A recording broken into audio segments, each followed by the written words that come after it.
జంట నగరాల తాగునీటి అవసరాలు తీర్చేలా 30 టీఎంసీల నీటి నిల్వ కోసం 2 జలాశయాలు నిర్మించనున్నట్లు ముఖ్యమంత్రి కేసీఆర్ ప్రకటించారు. ఆ దిశగా ప్రక్రియ ప్రారంభమైందని వెల్లడించిన ఆయన మురుగునీటి సమస్య పరిష్కారం సహా పెద్ద ఎత్తున రహదారుల అభివృద్ధికి చర్యలు చేపడుతున్నామని పునరుద్ఘాటించారు. నగరంలో చెత్త సేకరణకు ఆటో ట్రాలీలు, చెత్తబుట్టల పంపిణీని ప్రారంభించిన కేసీఆర్ గతంలో సమ్మె చేసి విధులకు దూరమైన 1726 మంది సఫాయి కార్మికులను తిరిగి తీసుకోవాలని జీహెచ్ఎంసీ కమిషనర్కు ఆదేశించారు.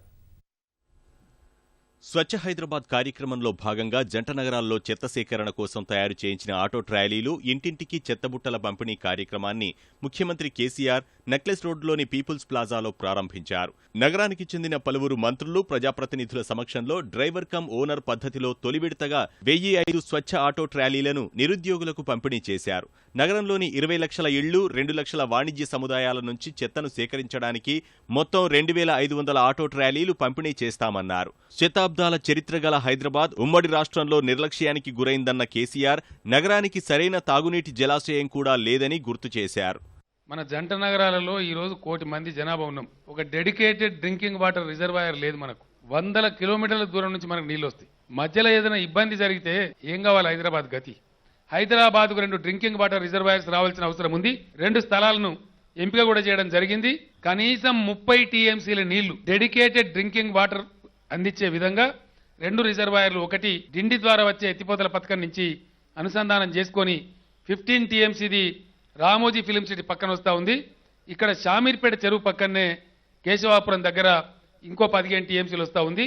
ఆ 30 టీఎంసీల రిజర్వాయర్లు ఉన్నట్టయితే హైదరాబాద్కు 1 సంవత్సరం పాటు ఏదైనా ఇబ్బంది అయినా కూడా ఇబ్బంది లేకుండా ఉండేటువంటి పరిస్థితి, సేఫ్గా ఉండేటువంటి పరిస్థితి మనకు ఉంటుంది. కాబట్టి ఆ రిజర్వాయర్లకు కూడా నిర్మాణం శ్రీకారం చుడుతున్నామని చెప్పి నేను మనవి చేస్తా ఉన్నాను. చెత్త సేకరణపై ప్రజలకు అవగాహన కల్పించేందుకు నెలకు పైగా సమయం పడుతుందని చెప్పిన ముఖ్యమంత్రి నగరవాసులు పూర్తిగా సహకరించాలని కోరారు.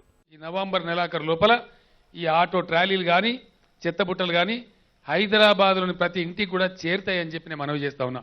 తడి చెత్త మట్టుకు ఎట్టి పరిస్థితులలో ఈ ఆకుపచ్చ రంగు ఉన్నటువంటి బుట్టలోనే తడి చెత్త అంతా వేయాలి. మిగిలిన అన్నం కానీ, కూరగాయలు కానీ ఆకుపచ్చ రంగు బుట్టలో వేయాలి. ప్లాస్టిక్ కాగితాలు కానీ, పేపర్ ముక్కలు కానీ, ఇతరత్ర ఉండే పొడి చెత్త ఏదైతే ఉంటుందో ఈ బ్లూ కలర్ ఏదైతే ఉందో దీనిలో వేయాలి. ఈ చెత్తతో పాటు పాత ఇండ్లు మనం కూలగొడతా ఉంటాం. ఆ డెబ్రిస్ అంతా కూడా బయటికి పోవాలి. దానికి టెండర్ కూడా ఆల్రెడీ పిలిచి ఉన్నారు. ఇండ్లు కూలగొట్టే వాళ్ళు, పేదవాళ్ళు ఉంటే వాళ్ళకి ఫ్రీగానే తీసుకుపోయేటట్టు కూడా ఏర్పాట్లు చేసినారు. త్వరలో మరోసారి స్వచ్ఛ హైదరాబాద్ చేపట్టనున్నట్లు ప్రకటించిన ముఖ్యమంత్రి 10,000 కోట్లతో మంచినీటి లైన్లు, నాలాల అభివృద్ధికి ప్రణాళికలు రచిస్తున్నట్లు వెల్లడించారు. గతంలో ఏదైతే మనం 200 కోట్ల రూపాయలతోని అనేక వందలాది వర్క్స్ కూడా శాంక్షన్ చేయడం జరిగింది. దానిలో కొన్ని గ్రౌండింగ్ స్టేజ్లో ఉన్నాయి, కొన్ని జరుగుతూ ఉన్నాయి. జంట నగరాలలో కొన్ని చోట్ల రోడ్లు కొన్ని దెబ్బతిని ఉన్నాయి. 337 కోట్ల రూపాయలతోని 912 వర్క్స్ను టెండర్లు పిలువబడతా ఉన్నాయి. రాబోయే నెల 10 పూటలలో హైదరాబాద్ రోడ్లన్నీ కూడా బ్రహ్మాండంగా అద్దాల్లాగా చకచక మెరుస్తాయని కూడా ఈ సందర్భంగా నేను మీ అందరికీ మనవి చేస్తా ఉన్నాను. మొత్తం ఎల్ఈడి లైటింగ్ మనకు హైదరాబాద్లో రావాల్సిన అవసరం ఉంది. అది కూడా ఈసీఎల్ఎస్ వాళ్ళతో మాట్లాడుతూ ఉన్నారు. దాంతోపాటు చాలా ప్రాంతాలలో మంచినీళ్లు, డ్రైనేజ్ నీళ్లు కలిసిపోయి మంచినీటి పైపులలో వస్తున్నటువంటి దురవస్థ కూడా హైదరాబాద్లో చాలా చోట్ల రిపోర్ట్ అయింది. దాన్నంతా కూడా తీయాలంటే దానికోసం ప్రాజెక్ట్ రిపోర్ట్ తయారు చేస్తూ ఉన్నారు. కొద్ది రోజులలోనే ఆ కార్యక్రమాన్ని కూడా తీసుకునే పద్ధతిలో ముందుకు పోతా ఉన్నామని చెప్పి నేను మనవి చేస్తా ఉన్నాను. నగరంలో 1,00,000 మంది నిరుపేదల ఇళ్లను క్రమబద్ధీకరించే ప్రక్రియ త్వరలోనే పూర్తవుతుందని చెప్పిన కేసీఆర్ అనుమతి లేని ఇళ్లు, లేఅవుట్ల క్రమబద్ధీకరణకిచ్చిన అవకాశాన్ని సద్వినియోగం చేసుకోవాలని సూచించారు. ఈ మధ్యనే నేను ఆర్డర్స్ కూడా పాస్ చేసినాను. పర్మిషన్ లేకుండా ఎవరైతే కట్టుకున్నారో కొన్ని లేఅవుట్లు కూడా అక్రమ లేఅవుట్లు ఏవైతే ఉన్నాయో వాటన్నిటిని రెగ్యులరైజ్ చేసుకోవడానికి కూడా ప్రభుత్వం ఒక వెసులుబాటు ఇచ్చింది. దాన్ని కూడా జంట నగరాల ప్రజలు వినియోగించుకోవాలని చెప్పి నేను కోరుతా ఉన్నాను. అదేవిధంగా పేదలకు ఇచ్చిన మాట ప్రకారం డబుల్ బెడ్రూమ్ ఇళ్ల నిర్మాణం కూడా జంట నగరాలలో ప్రారంభమైంది. ఐడిహెచ్ కాలనీని చాలా బ్రహ్మాండంగా కట్టినాం.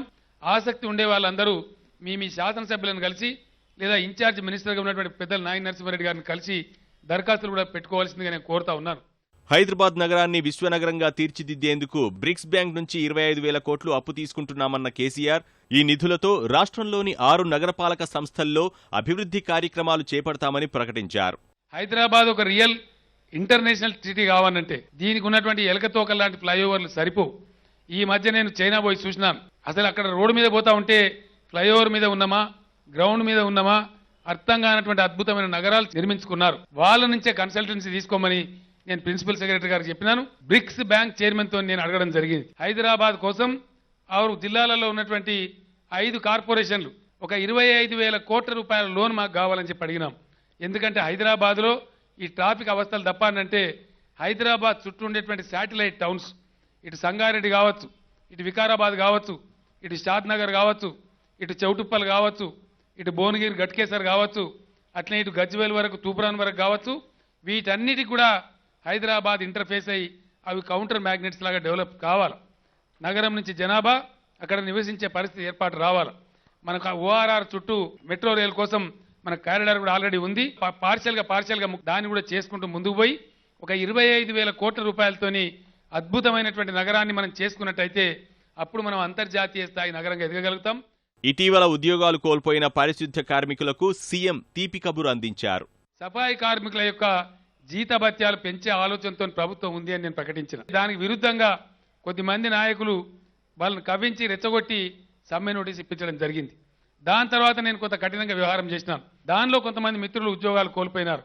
నేను జీహెచ్ఎంసీ కమిషనర్ గారికి ఈరోజు చెప్తా ఉన్నాను, చిన్నవాళ్ళు వాళ్ళ పాపం పనిచేసుకొని బతికేవాళ్ళు అందరినీ ఒక్కరిని లేకుండా కూడా అండర్టేకింగ్ తీసుకొని మళ్ళీ డ్యూటీలోకి తీసుకోవాలని చెప్పి కమిషనర్ గారు కూడా చెప్తా ఉన్నాను.